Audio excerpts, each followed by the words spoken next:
Last video, that's what we talked about today. Let's What's up, go. y'all? Now, Welcome back to if another you video. haven't watched the last video, you got it. And today, Get content. I'm building y'all's house still. Hold on, I'm gonna let y'all see it real quick. Now, off rip, I know what some of you are wondering. Don, how on earth did you get caught? I mean, I had a system, right? I had the PSP, I had my neighbor's Wi-Fi, I had a secure location. What happened was my neighbor finally wised up and put a password on his Wi-Fi. Now, I grew up seeing niggas steal everything back in Jamaica, right? Everything from electricity to cable. So it was only a matter of time before my neighbor realized that people were siphoning off some of that Wi-Fi. And now that I didn't have any Wi-Fi, I couldn't use my PSP. Therefore, I couldn't do my business in the bathroom. I had to use my computer. Baby. Now, I could have called it a day. I could have said, yo, this is a good ride. We had fun while it lasted. But it's time to call it a day. I could have said that, but I was in too deep, man. I was like a crackhead, man. I was fiending for that video. So I turned to my computer. My computer that was in my bedroom. My bedroom, which did not have a door that could lock. This was a very high risk operation. You understand what I'm saying? So tell me, what would you do in that situation? Oh, I don't know. Wait until everybody goes to bed, right? If everybody's running the house during the day and using the computer throughout the day. Perfect. Just wait till everybody goes to sleep and then do what you gotta do then. And wrong answer. Good idea. Wouldn't work. Here's why. I am 99.9% sure that my mother is in fact a vampire. That is the only explanation that I can think of. Because this woman does not sleep. Okay, I can call her at any time in the day. She's going to answer. 3 kids, full-time job, goes to church every Sunday, does not sleep. So at any point, my mom can Then, walk into the room. I'm gonna add you so we can play. Not be weird, but like they say, there's a will, there's a way. Exactly, like my mom. If you call it 4 o'clock, she gonna be up. Yeah, wrong. Right around the time that I was on Wi-Fi, my mom and my stepdad started going for walks. It was a short walk, 30, 40 minutes maybe, but it was enough time for me to get in, do what I had to do, and then get the fuck out. I felt like Jordan Belfort from The Wolf of Wall Street. You know, I found a way to beat the system, and I was raking in millions of views. I was watching a lot of videos, and there were beautiful women everywhere on the computer screen. But you get what I'm saying. We were saved in a lot of ways. And just like my boy Jordan, eventually it all came crumbling. I got friends, man. It's how it always happens. You get comfortable, you get used to having so much success in life, and then one day, you stop paying attention to details, and that's where you fuck up. You see, in Jamaica, everybody has a fence and a gate to get into their front yard. You can't just walk off the street into someone's front lawn like you can in America. And at the time, our gate was squeaky. My parents had bought an old house to remodel, and the gate was one of the things they had not yet fixed. And that was my alarm. That's how I knew when I could start and when I had to stop. One day, my stepdad fixed the gate, and I underestimated how significant this was. I didn't see how this could potentially crumble my empire. Because like I said, I got cocky. I felt like I had the routine down. I felt like I didn't even need the gate anymore. So one morning, my parents went on their morning walk, like clockwork, and just as sure as the sun will rise in the morning, I got up. I got to work. Dang! I was deep. I was locked in. Nothing around me mattered.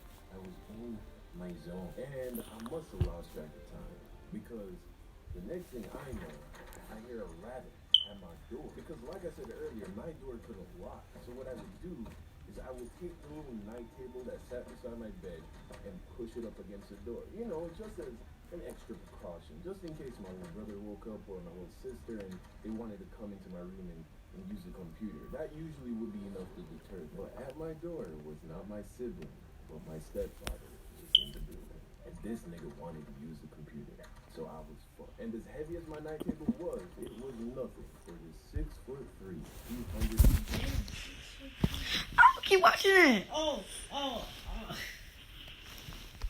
was in my...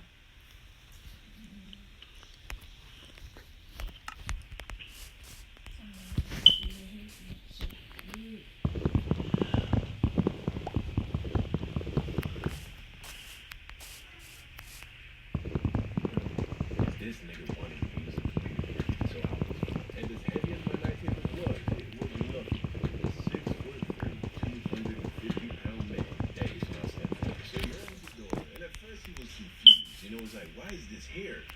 Then he looks at me, and I look at him. I'd managed to close the tab, but it doesn't take a rock. The evidence was overwhelming. Everything from the look of shock and embarrassment on my face to the lotion bottle that was sitting on my desk to the fact that I wasn't wearing any clothes. I mean, it wasn't hard to put two and two together. Do you get what I'm saying? He looks at me, and I look at him, and it was quiet. And then he closed the door. Like a fucking G. Didn't say shit, nigga. I went outside to eat breakfast, drink orange juice. He sat at the table. We didn't even make eye contact. He was fucking just... He held it down. He held it down for me, man. I don't know how else to put it. I don't even think he told my mom, yo. Like, and if he did, he told her not to say shit. Which, you know, props to him. Because when my mom wants to say something, she says it. I probably didn't use a computer like that for a while. You know, just the PTSD. It was very traumatic, you know, to get caught like that. And yeah, that's the story. If you enjoyed today's video, make sure to drop a like, BDO me. channel to your YouTube channel, and if you already subscribed, Dan. here are the 2 winners of last week's Dan. You watch the whole thing. What y'all got to do tomorrow?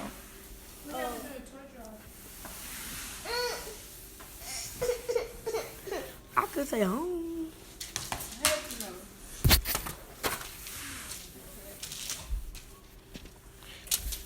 No.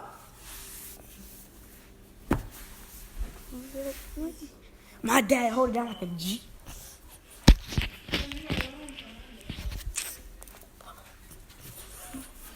I don't even want to talk no more.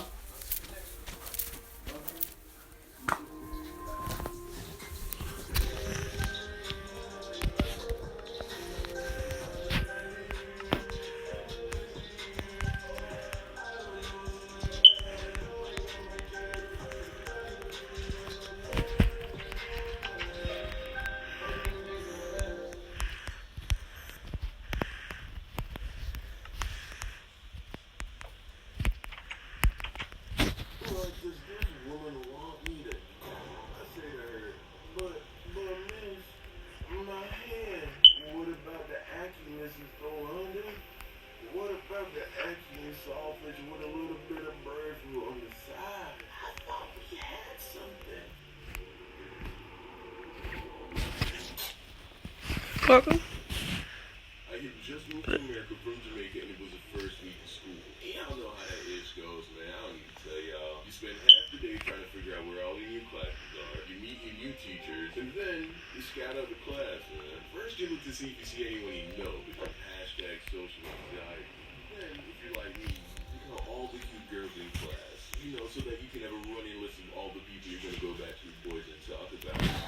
But never actually have the courage to go and ask for their number. Do you go an entire year just in fresh to death, just in front of chicks I'm never gonna talk to? So I get through the entire first day with just my last class that they left me to go to, English literature with Mrs. Dolanda. Now, I wasn't looking forward to being in this class because at lunchtime, one of the dudes at my lunch table warned me that she was one of the meanest teachers in the entire school, and that she was generally hated by everyone who took her class. So there I am standing outside of class when she shows up to let everyone in. And to my surprise, Mrs. Dolanda was a tall, middle-aged black woman with dreadlocks. So I'm like, you got to be kidding.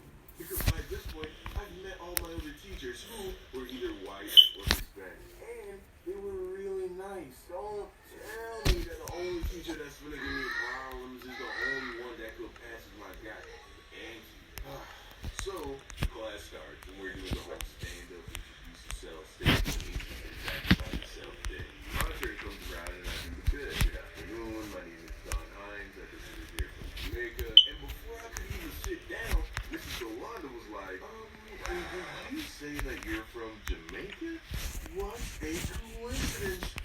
So am I. And then I was like, word? She was like, which part of Jamaica are you from? I'm like, I'm from Kingston. How about you?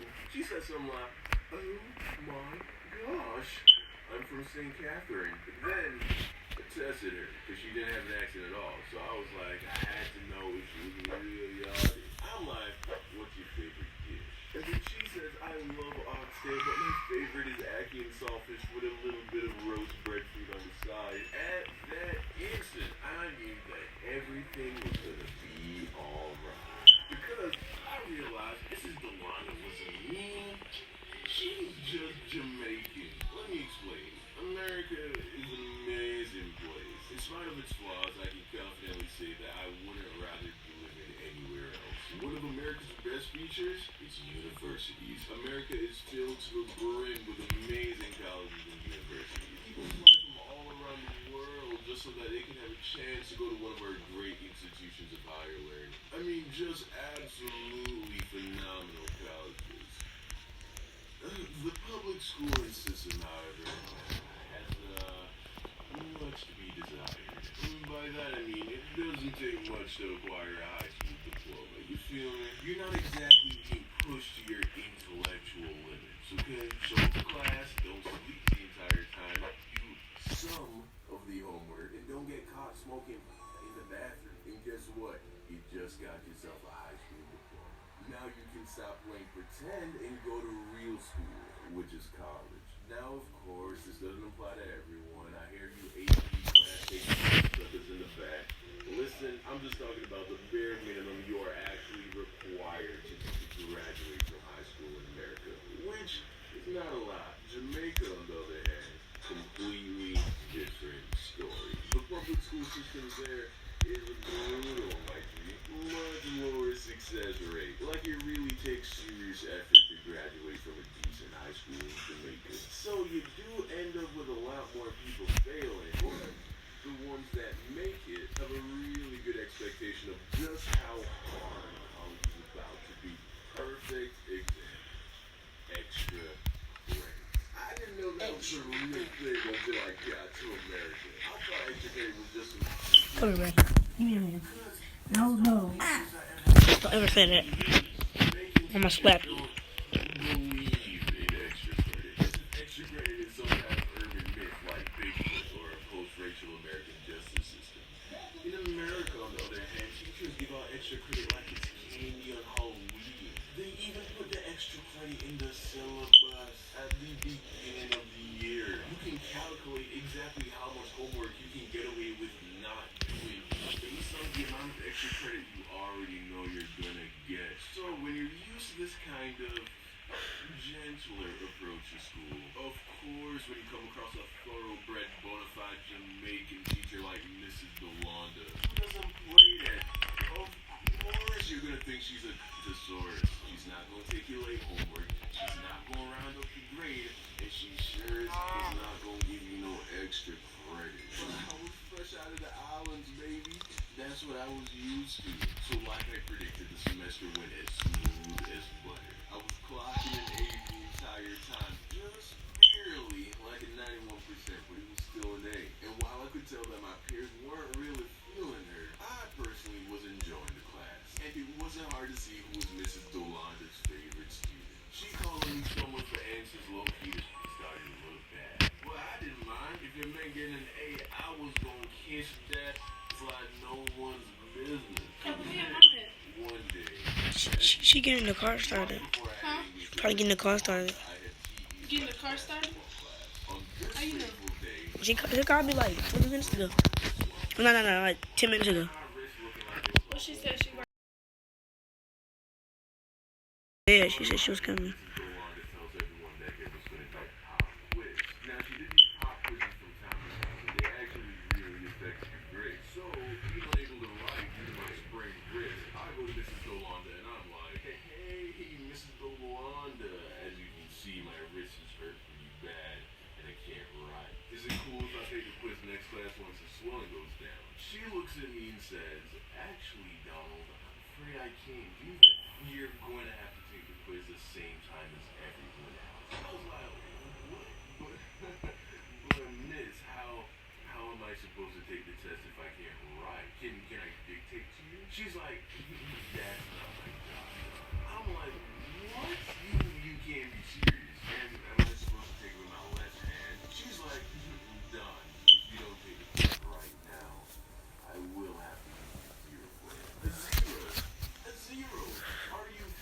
I'm kidding you. You're gonna Jamaican get a zero like that's it. I'm like, does this woman want me to die? I say to her, but miss, my hand. What if I was watching that. Her doctor told her she was expecting Oh. Sunday. Ah. Instead, she got us, conjoined twins. While my mom loved us deeply, my dad told her to let us die. He suggested to accidentally let us drop on the floor because no one would be suspicious of us dying anyway. When our mom refused, he said, well, at least give them up for adoption. But my mom wouldn't give in, so our dad broke up with her and left.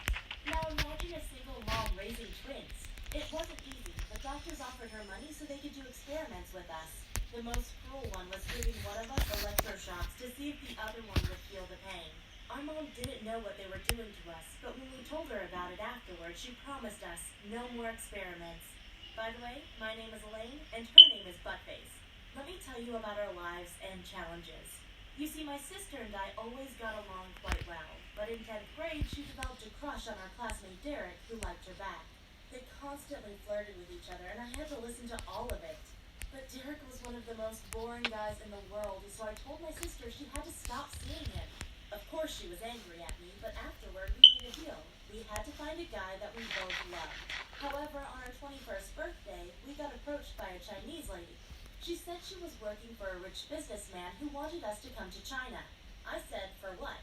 And she responded, my boss really likes the way you two look, and he will pay you a lot of money. How much? I asked. And she laid a briefcase on the table. When she opened it, we saw lots of money, and she said, he will pay you $1 million in cash if you're going to stay with him for 6 months. We both looked at each other. This sounded kind of sketchy, but $1 million was a lot of money, so I asked her to show us a photo of him. The guy was already in his 50s and a bit fat, but he looked very friendly, so we both agreed on flying to China to meet him. When we arrived at his mansion, he greeted us with a big smile and gave us a hug. He wasn't as creepy at all. He was more like a big teddy bear, so we didn't mind that he pressed his head against our middle breast. I mean, we knew exactly what he was paying us for, but soon things started to become a little bit uncomfortable.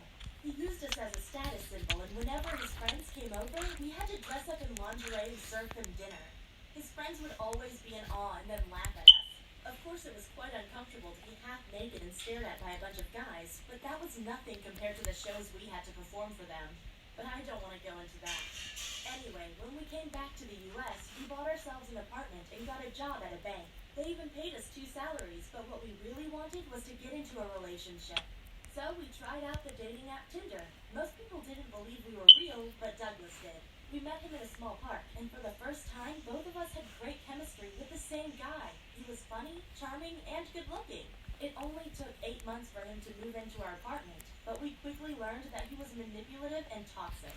One night, I was laying in bed next to him while my sister was asleep. He began telling me that he loved me more than my sister because she was annoying and stuck up. Hearing him trash talk my sister somehow made me feel special, like I was better than her. But it turns out that he was having secret conversations with my sister too. One night I woke up and heard them talking. My sister was giggling and I asked, "What are you guys talking about?" She responded, "Oh, nothing important." And I said, "Wait, did he tell you that he likes you more than me?" My sister responded, "Yes, he did." And I said, "He told me the same thing." Well, a few minutes later, we had thrown him out of our apartment. You see, being conjoined twins is like being married on steroids. Oh, no, yeah. Even though you are 2 different people, you're still the same person, because even if my sister has a bad day, I will have a bad day too. So it's very important that we take care of each other. Luckily, our current boyfriend Robert is a good guy who loves us equally and even has a fetish for our 3 breasts. You must be wondering whether one guy can pleasure both of us, and the answer is yes, because we share most of our organs, including our you-know-what. Anyway, a lot of people ask us if we want to be separated someday, and the answer is yes. If scientists could grow us a second body and put one of our heads onto it, we would definitely do it. But that doesn't mean that we aren't happy with our current lives. Right now, we are even trying to have a baby and start our own family. Hey, I'm Lana, and I want to tell you about my classmates and how they forced me to do their homework. They thought I wouldn't fight back, but well, they were dead wrong about that. It all started when one of my classmates wrote me a message on Facebook that said, "Hey, wanna go with me and Sarah to a party tonight?" I responded with, of course, because I had never been to a party before, and I desperately wanted to be part of the cool kids. But then they wrote, okay, you can come pick us up with your car at 10 p.m. I realized they had only invited me because they needed a car, but I didn't really mind. I was just happy to have the chance to go to my first party ever. I spent at least 3 hours doing my makeup and finding the right outfit. After I had picked my 2 classmates up, we swung by the gas station to fill up the gas. I kinda hoped they would split the bill with me, because that would have been the decent thing to do, but instead they brought 24 beers to the cashier and said, sorry Lima, we forgot our money at home. Do you mind paying for these? Well, I didn't want to ruin the mood, so I just paid for the gas and the beer and kept quiet. But then it got worse. When we pulled up in front of the house party, they said, thanks for driving us here. See you on Monday. I said, wait, what? You don't want me to go with you to the party? And then they said, oh, we didn't think you were that kind of girl. The type who likes to party and have fun. Then they just got out of my car without thanking me or even saying goodbye. I felt like a complete and utter loser. But I was so angry that I decided to go to the party on my own. Well, that turned out to be the worst mistake of my life. Because there, I drank alcohol for the first time. And then, I found a bikini and some wardrobe, put it on, and told everyone at the party that I had a big crush on my classmate Ben. I even told them what I would do with him if he was my boyfriend. I said a lot of embarrassing stuff. But I was so out of it that I didn't notice my classmate filming it on her smartphone. The following Monday, my 2 classmates came up to me and said, hey Lima, can you do our homework for us? I was still angry at them and I told them, no chance on earth am I doing that. But then they said that if I didn't do their homework, they would show everyone the video they'd taken of me at the party, including my crush Ben. I couldn't believe it. I was so shocked that they had the audacity to film me, and now they were outright blackmailing me? In the end, I did their homework, even though it took me 3 hours. But then the next week, one of them came up to me again, and this time she said, okay, you have to help me tomorrow in our physics exam. If I don't pass, I will have to repeat the whole year, so I want you to write down the correct answers on a piece of paper and hide them under the bin inside the bathroom. I explained to her that I couldn't risk doing that because if I got caught, I would get an F on the exam, and then I couldn't go to my dream university after high school. But instead of being considerate, she just gave me a wicked smile and said she could send the video to everyone in a matter of seconds. Wow. Girl, I can also bite back when the moment calls for it. The same day, I went to the principal and told her about my classmates and how she was threatening me with a video she'd taken of me where I had embarrassed myself. In fact, I had recorded the conversation with my classmate on my cell phone, which she'd been blackmailing me. When the principal heard the recording, she told me I had made the right decision by telling her, and then we made a plan. On the day of the exam, I wrote the complete wrong answers on the piece of paper. Then I asked my teacher if I could go to the bathroom, and that's when I left the answers under the bin. When my classmate went to the bathroom after me to pick up the piece of paper with the answers, my principal was hiding inside the toilet to catch her. Afterwards, she brought the girl into our classroom and said, I just wanted to notify you all that I caught this girl cheating inside the bathroom. She won't be finishing the exam, that's for sure. For the rest of the exam, I was so nervous. I could barely focus. Had I done the right thing? Would my classmates show my embarrassing video to everyone? Well, that same day I went to the principal's office again, and she told me that my classmate had been suspended indefinitely from our school, and that her parents would make sure she deleted the video and didn't show it to anyone. But of course, she did it anyway. And she was so mad at me that she published it on Facebook. It was humiliating. And my whole school saw me talking about my classmate Ben and how I wanted to make love with him. I tried to be proud of myself for doing the right thing and standing up for myself. And I just ended up being seriously anxious about going back to school now that everyone knew I had a big crush on Ben. After the video went viral, I went to school just like any other day. And of course, all my classmates made fun of me, but it wasn't as bad as I had imagined it to be. They all made jokes, but not in a away. From then on, they called me the crazy party girl, and even Ben came over to me and said, I'm not surprised you have a crush on me. It's true, I'm a bit of a stud. And then we all laughed. It's not always easy to do the right thing. But at least I don't have to do anyone's homework anymore. And I now know that I can stand up for myself. My teacher got me pregnant. Have you ever done something truly evil and destroyed someone's whole life? Well, I have. I was 19 and about to graduate from high school. But then my math teacher, Mr. Cumberbatch, told me I'd failed his class and would have to repeat the year. I was devastated because I had already made plans to go to college. So I started crying and begged him to show mercy and let me pass. But he said, no, and shook his head. In a last attempt, I gave him a big hug and said, please, Mr. Cumberbatch, isn't there anything I can do? He pushed me away and said, no, it's too late now. But I showed persistence and kept begging and saying, please, please, please, Mr. Cumberbatch, isn't there anything I can do for you? Finally, he had a change of heart and wrote down an address on a paper and said, okay, come here on Saturday, 6 p.m. We will do some math exercises, and if you do well, I will change your grade and let you pass. I gave him one last hug and said, thank you, Mr. Cumberbatch, you are the best. What kind of name is Mr. Cumberbatch? I was very nervous. I didn't know if I was going on a date or if I was getting a private math lesson. But just to be sure, I dressed myself up. I put on my old school uniform, but made a few changes to look as exciting as possible. When I arrived at his house, he opened the door and said, come in, you're looking gorgeous today. I responded with, thank you, Mr. Cumberbatch, you're looking good too. We sat down at a desk and he told me to solve some math problems, but I couldn't focus. Mr. Cumberbatch was so close to me, and I realized how attractive he was. I mean, I was 19 and he was only 10 years older than me. What turned me on the most was the authority he had over me. He could decide whether I would pass the year or repeat it. At one point, I just stared into his eyes and hoped he would kiss me. But I guess he was too nervous. So instead, I kissed him, and he liked it.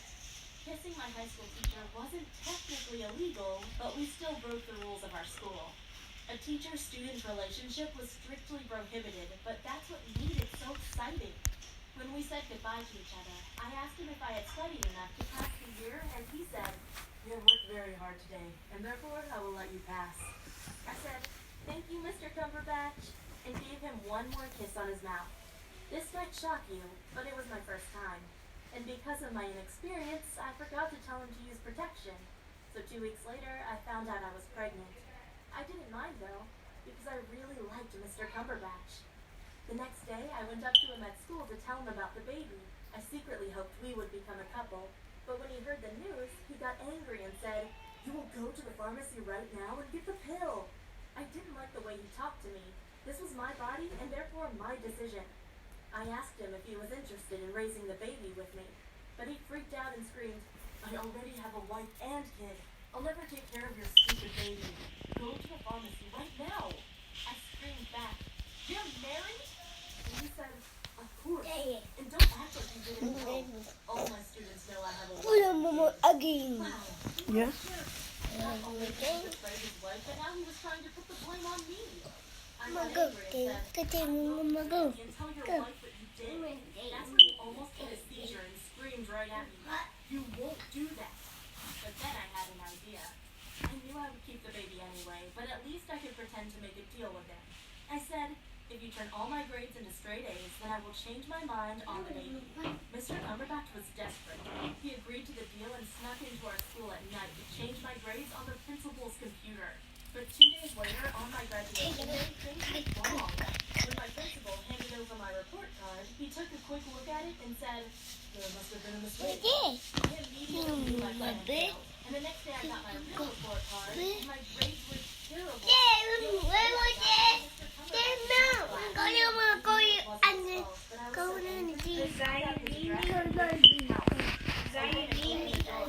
He was pregnant too.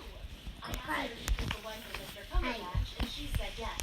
Then Mr. Cumberbatch appeared next to her. He stared at me in a very threatening way. For a moment I had doubts, but then I looked straight into her eyes and said, your husband got me pregnant, and he has no interest in taking responsibility for his mistake.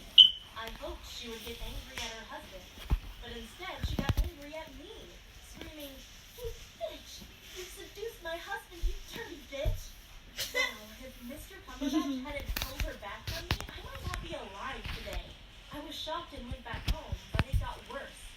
The next day, she came to my house and used a golf club to break in through a window. My parents weren't at home to protect me, so I fled to the rooftop and called the police. They arrived in time and took Mrs. Cumberbatch into custody. 2 weeks later, she was sentenced to 24 months in prison. But this story gets even crazier.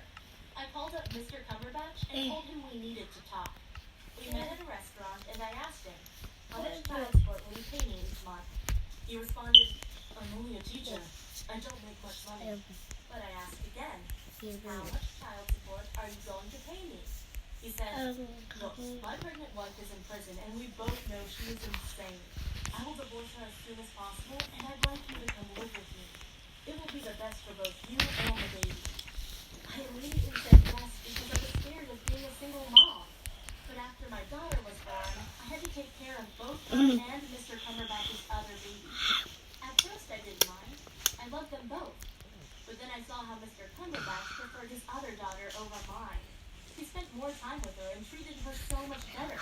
Every morning he said to her, hey sweetie, good morning. I love you so much. And then he completely ignored my daughter. I had to admit that she was the perfect child. Extremely beautiful and very smart, much smarter than my daughter. At age 2, she already spoke fluently.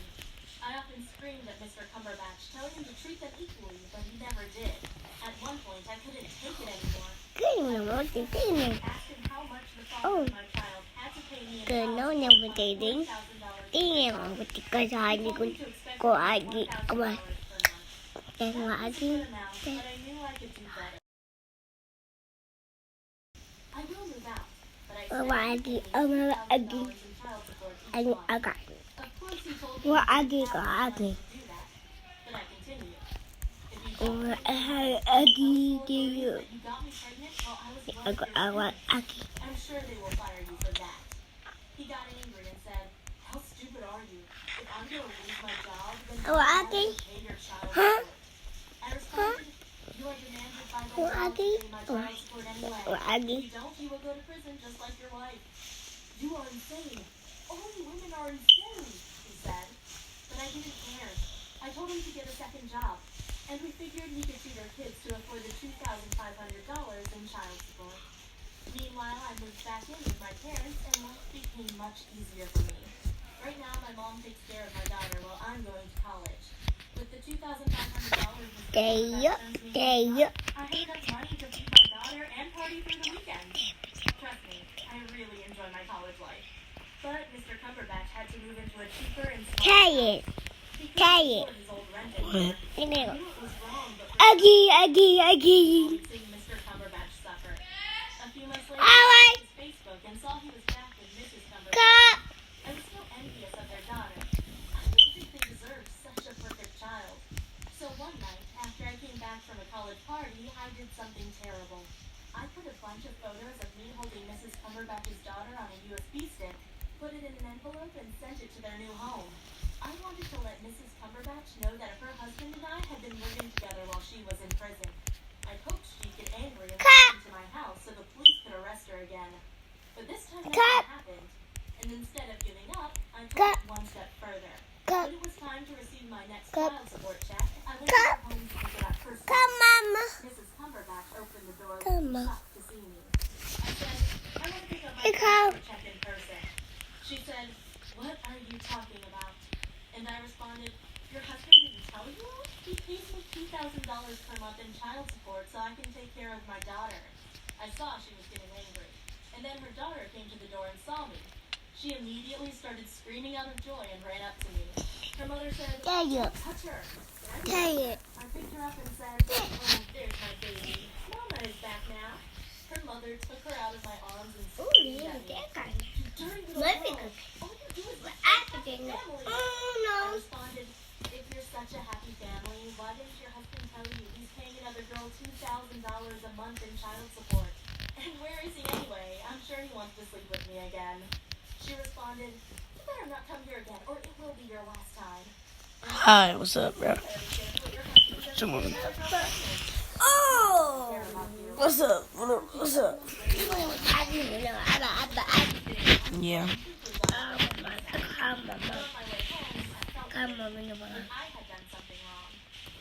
Oh, Mrs. Mom. Cumberbatch had matured We and came was on really a trying her cake best to shop. make things work. Meanwhile, I was the one trying Yeah. to destroy their family and make Hello. everyone miserable. I need to go to the room to take that That's why I key. decided not to bother You them. want to go I down. still receive my child support Oh, checks, but now it is I'm the fully way of focused living. on my daughter and on Oh, college. no. Say, ooh la la. Wait, what? Ooh la la. This story is about my violent stepbrother. Ooh la la. He would hurt me, but I tricked him into committing a Yeah. crime, so he had to Good, settle good, all good, my good, good, It How? all started when my mother got married to George. Alright. He was a jerk, but his son Peter was even worse. My day is kind of great. My body Watching TV right now while making this house. so I had to physically push him away. Maybe he didn't have bad intentions, but I didn't care. I told him he was a huge creep and a loser. Unfortunately, my mom thought I was. I did. She said, Come on, go get his eyes. Watch it. No. Why you throw that? "The house is healthy and he's much stronger than I am." But my mother wouldn't listen. You see, Peter also had meltdowns. Come on, Cash. Hold on, y'all. He threw his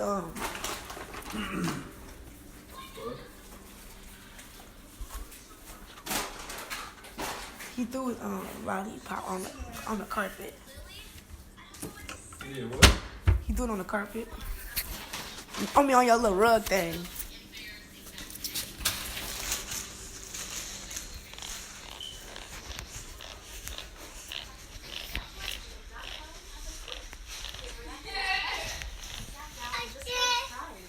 Suddenly, I felt bad for him and apologized. I said, "Hey, I'm sorry for what I just done. Actually, you are a nice guy." But I regret saying that because he stood up and hugged me, pressing my body against his. I had to push him away and told him to F off. The next morning, I got ready for school and took off my pajamas to get into my favorite leggings. But when I turned around, my heart skipped a beat. Was there someone laying below my bed? I looked closer, and yes, there was my stepbrother Peter. He was holding his smartphone, and I could see him freaked out and screamed, "Get the F out of here!" Peter got up, and that's when I realized that he must have been filming me the whole time.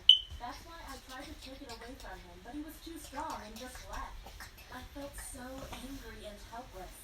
Peter could do whatever he wanted and just blame his autism. I went to my stepdad and said, "Get your son under control. He filmed me this morning from under my bed. He saw me changing my clothes, and he is a creep." But my stepfather started laughing and said, "Calm down. He's harmless. He just doesn't know how to properly talk to an attractive girl like you." I freaked out and screamed, "But I don't like him back, and I never will. He is a creep." My stepdad got angry and said, "No one cares who you like. My son has autism, and you have to respect that." I couldn't believe it. No one punished my stepbrother for filming me while I was naked. So it was no surprise when the next day, Peter put his hand on my shoulder and asked, "Do you want to go to the cinema with me?" I kicked him so hard in the balls, he fell on his knees and cried for minutes. I said, "Don't ever touch me again." But just a few hours later, my mom, my stepbrother, and I were sitting at the lunch table when he took his soup and threw it on my mom's breast. Then he laughed and said, "Nice." But instead of getting angry, my mom said, "It's okay, no worries." However, I knew Peter had done it on purpose, so I told him, "That's why you don't have friends and why you never will find a girlfriend. You are a disgusting pig." And Peter responded, "I have autism, don't bully me." Wow, he was using his disability. What are you Then doing? he laughed and said, "Nice." But instead of getting angry, my mom said, "It's okay, no worries." However, Yeah. I knew Peter had done it on We purpose, so I took a told him, doing. "That's why you don't have friends and why you never will find a girlfriend. You are a disgusting pig." And Peter responded, "I have autism, don't bully me." Wow, he was using his disability as an excuse to behave like a jerk again. Some people are just disgusting. Oh, nigga. Well, a few months Oh, later, my stepbrother attacked one of his teachers in school. It was so bad that the teacher had to go to the hospital. My stepbrother was put on Oh, trial no and way, got a 3-month no way. prison sentence. My No stepdad way, was furious no and way, screamed no at way. the judge. No "Can't way, you no see he way. has a disability?" And the next day, when my Don't stepdad wait, was don't on the wait, couch, don't I wait, was don't wait. "I told you that your son is a jerk, and the judge agrees with me. Peter uses his autism as an excuse to hurt other people. I'm glad he's walked away." It was so satisfying to tell my stepdad that he was a terrible father. And then he stood up, went right into my face, and screamed, "If you say one more thing about my son, I'll throw you Hello? out of the house." I responded responded, "You didn't discipline him, and now the world would be a better place if your son was just dead." My stepdad kept screaming at me, but I didn't care. Life without my stepbrother was so much better. But of course he came back after 3 months, and he had changed. He had dark circles around his eyes and didn't speak. I bet his cellmates didn't put up with his tantrums and gave him a few good beatings. I thought he had finally learned to be respectful, but he quickly went back to his old behavior, just worse. Now he would stare at my breast nonstop whenever he wanted. I got so scared that I asked my boyfriend to move into our house. I wanted him to protect me. But when my stepbrother saw us together holding hands, he completely freaked out and screamed, "I'm your boyfriend." He was like a baby. And one time I forgot to lock my door, so Peter opened it and saw my boyfriend kind of making out. No! Then he got a hammer and destroyed the wall between his and my room. He even put his head through the hole and screamed at my boyfriend, "I'm gonna kill you." And then he threw the hammer at us. He only missed my boyfriend by a few inches, and that's when we decided to get rid of him. My stepbrother was on probation for beating up his teacher. So if he committed another crime, he would be sent to prison or to a mental health institution for several years. So when he was watching cartoons, we went right in front of him and made out. As expected, he freaked out again, but this time much worse. He turned into a psycho and punched so hard against the window that it broke. Then he picked up a big piece of broken glass and came towards us. He didn't know that we were filming him on a hidden camera, so I said, "Stop it, why do you want to kill us?" When he was only 1 meter away, my boyfriend shot a taser at my stepbrother and he collapsed. Then he called the cops and showed them the video footage. This time, the judge sentenced my brother to 8 months in prison. But when my stepdad found out what I had done, he resented me so much that he threw me out of the house. He screamed, "You've destroyed my son's future." Because I was incredibly angry, my own mother allowed him to throw me out. Afterward, I didn't see or talk to my mom in years. But finally, I came back over Christmas, and yes, my stepbrother was back. To my surprise, he apologized to me, and for a moment, I thought he had changed, but then he blatantly stared at my breast again, and I knew he was the same disrespectful person as before. However, now my stepdad was behaving even worse. He had lost his job 6 months earlier, which meant my mom had to work overtime every day to earn enough money. My stepdad could at least have done the housework, but instead he gave my mom orders like, "Hey, give me another drink." And that's why I took my mom to the side and told her she had to break up with my stepdad.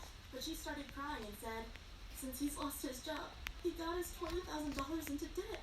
If I break up with him, I have to pay back half of it, and I can't afford it." Well, that night I slept in my old room. But when I wanted to take a shower the next morning, I noticed that the underwear I had put into my bag was missing, and of course, I knew who had taken it. It was my creepy stepbrother. I didn't even want to think about what he was doing with it, and it was so disgusting that I didn't even confront him about it. However, when we opened our Christmas gifts, things escalated. My mom had bought Christmas presents for all of us, but neither my stepdad nor my stepbrother had bought her anything in return. She got so sad about it that she struggled to hold back her tears. And seeing my mom suffer made me so angry that I screamed at my stepdad. "You lazy piece of bum. My mom takes care of you. She earns the money. She does the housework. And in return, you do nothing? You didn't even think about buying her a gift." My stepdad responded, "Calm down. I've tried everything to find a job, but it's a tough economy out there." I said, "Okay, show me how many job applications you have sent out this month." But he responded, "It's December. It's holiday time. No one works over Christmas." I was about to explode, but then my mom said, "You're right. They don't respect me, and they don't appreciate the sacrifice I'm making. It's over. I'm gonna move out." My stepdad jumped up and screamed at me, You've been trying to destroy this family for years. I'm suffering from depression, and you have no idea how much I struggle." Wow, did he really think he could manipulate me by making me feel guilty? Well, it didn't work. I just laughed at him and said, "Finally, you're getting what you deserve." Meanwhile, I noticed my stepbrother staring at my breast again, and I didn't care anymore. My mom moved in with me and tried to start all over, but the divorce took many months, and meanwhile, my stepdad used my mom's credit cards to get her into another $20,000 in debt. It really isn't fair, but after her divorce, she was stuck with $20,000 in debt, and it will take her years to pay it off with her small salary. But at least she's free now, and we still have each other. My dad says a mom left her after she gave birth to me. Supposedly, she said, "I'm out of here," and no one ever saw her again. don't know if that's a true story, but my dad always says he believes in a lot of weird stuff. I mean, I love and respect him, but last year, he took it to the next level. I just got home from summer camp and he told me that he's been abducted by aliens. I started to laugh, but he was dead serious. He said there was a light all around me, and he couldn't move. And then he got beamed up to their ship. Apparently, the aliens talked to him. They can't remember what they said. And at the end, blue female alien gave him in. I guess you can imagine what happened next. I thought it was a funny story, but I didn't take it very serious. So I just continued my day. Meanwhile, my dad got a call from our local radio station and was invited to talk about his experience. He even made it onto the front page of our local newspaper, and suddenly he was some kind of celebrity. People looked at him on the streets and asked how he was doing. My dad always responded with, "I'm scared of being abducted again, but I'm trying to live my life regardless of what happened." Of course, everybody thinks he's nuts. But that's okay, because I love my dad no matter what.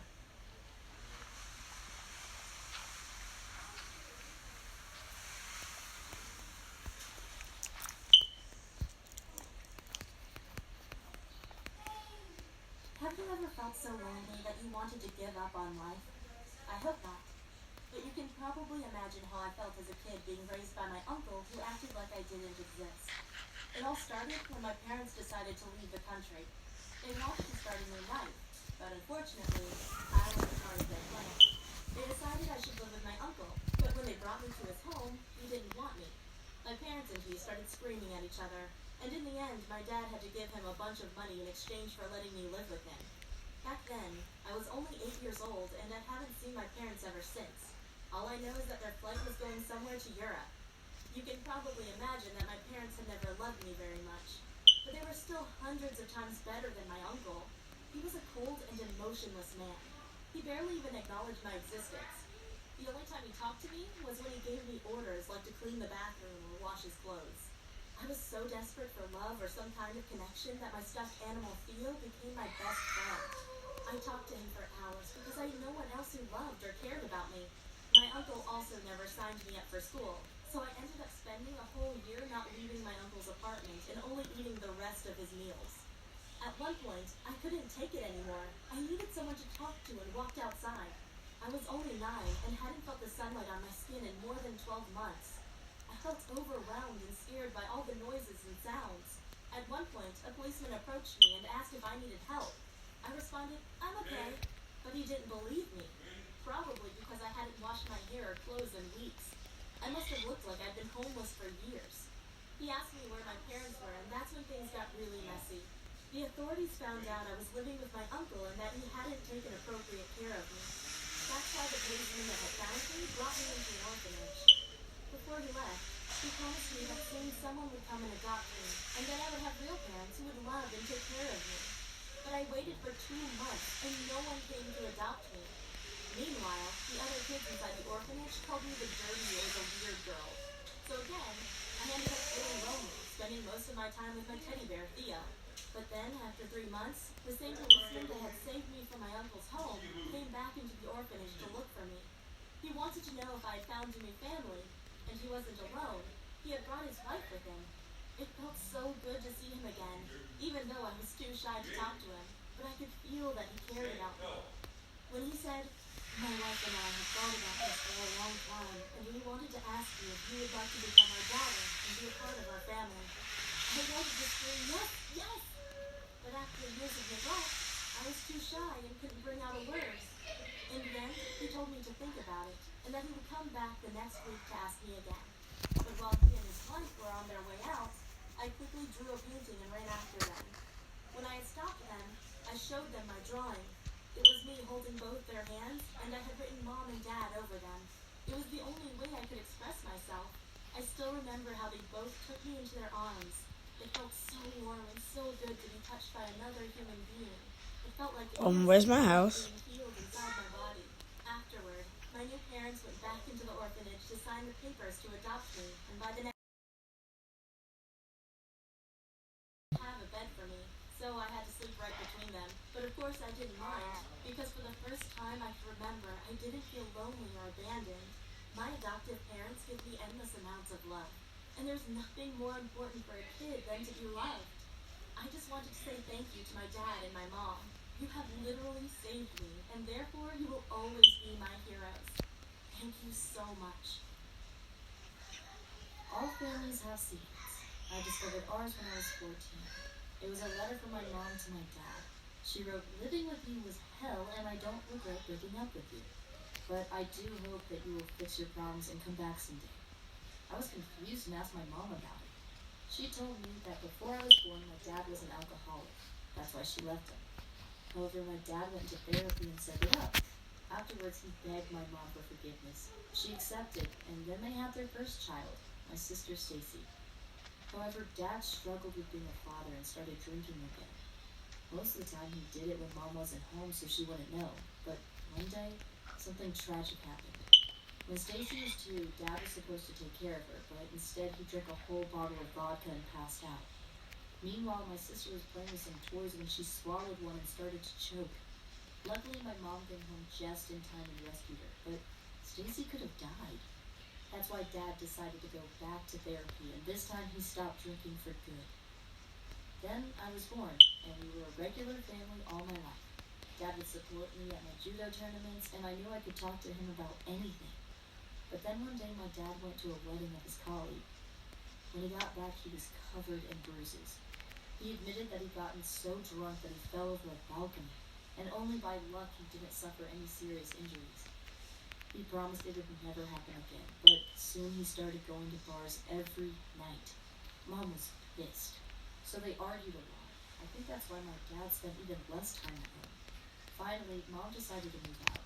She asked if I wanted to go with her or stay with Dad. Well, Stacy went with our mom, and I didn't want my dad to be alone, so I just stayed with him. However, he barely came home, and I felt very lonely. Sometimes my best friend Becky would come and keep me company, but one time she went to the bathroom and I heard her scream. It turned out that my dad had passed out naked. Becky thought he was dead, but I knew that he had just drunk too much alcohol. Luckily, Becky didn't tell anyone at school what she had seen at my home. However, she never came back again. Please understand that my dad is not a bad person. I mean, he never got violent or anything like that. He just doesn't have control over himself. That's why I kept telling him to go to therapy again, but he wouldn't. Every once in a while, he would say he was sorry for being such a terrible dad, but nothing changed. Every night, I was scared something would happen to him, so I always stayed awake until we got home, even if it was 4 a.m. Then I'd run to the door and help him get to bed. What the heck? He'd fall and hurt himself. After 2 years, I couldn't take it anymore. I was tired, and my grades were suffering with the stress of taking care of him. I said he would either have to sober up or I would go live with Mom. It broke my heart when he told me to go away and live with my mom. I really wanted him to get better, but in the end, I had to accept that I can't fix my dad. He needs to do that himself. But when he's ready to quit drinking, I'll be there for him.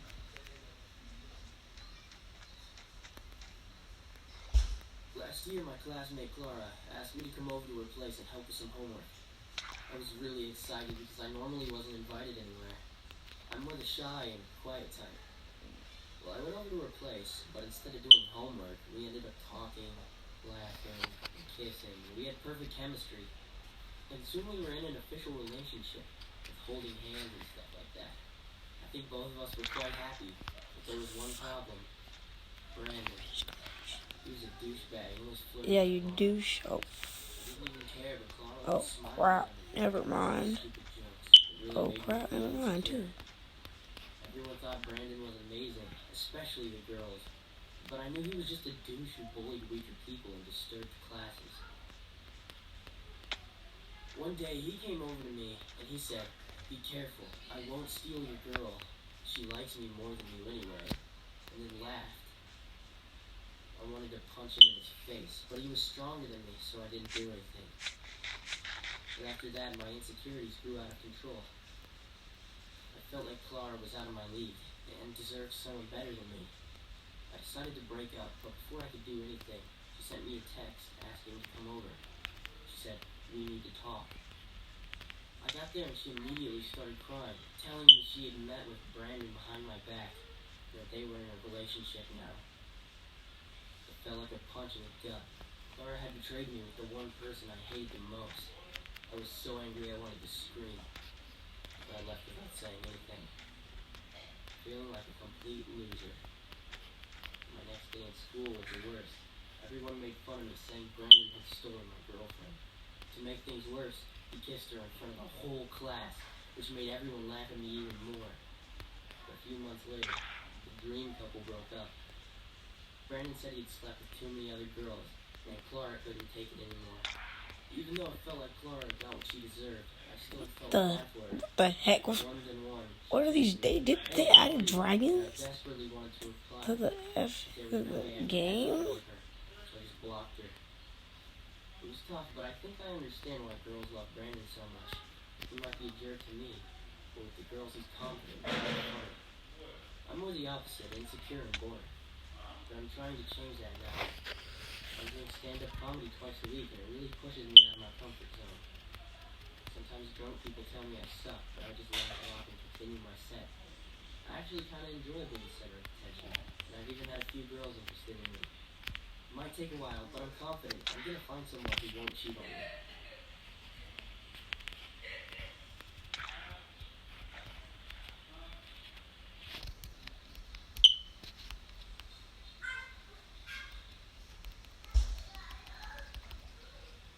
Hi, my name is Lily, and my older brother is a psychopath.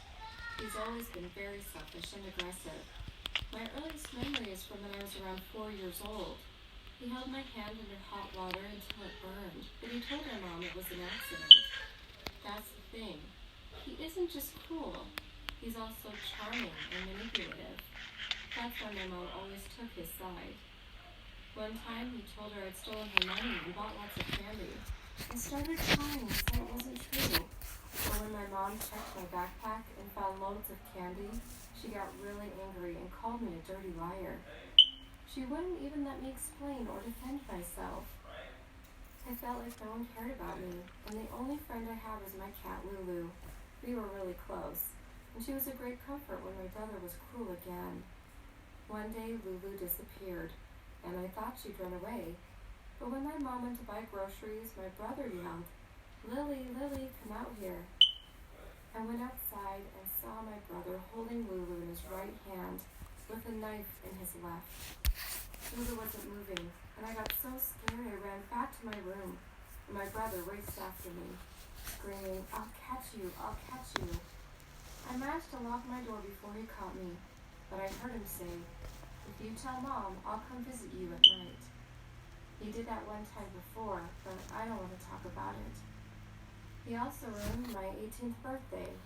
He was mad at me because I thought I ate his stupid tuna sandwich. So he tied me up Alright, y'all, this is the outro. I don't even know. Heck, I'll do another one. I lost my house. Oh my. Having your stomach pump is not fun. When I told my mom about it, I thought she'd finally believe me. But instead, she insisted she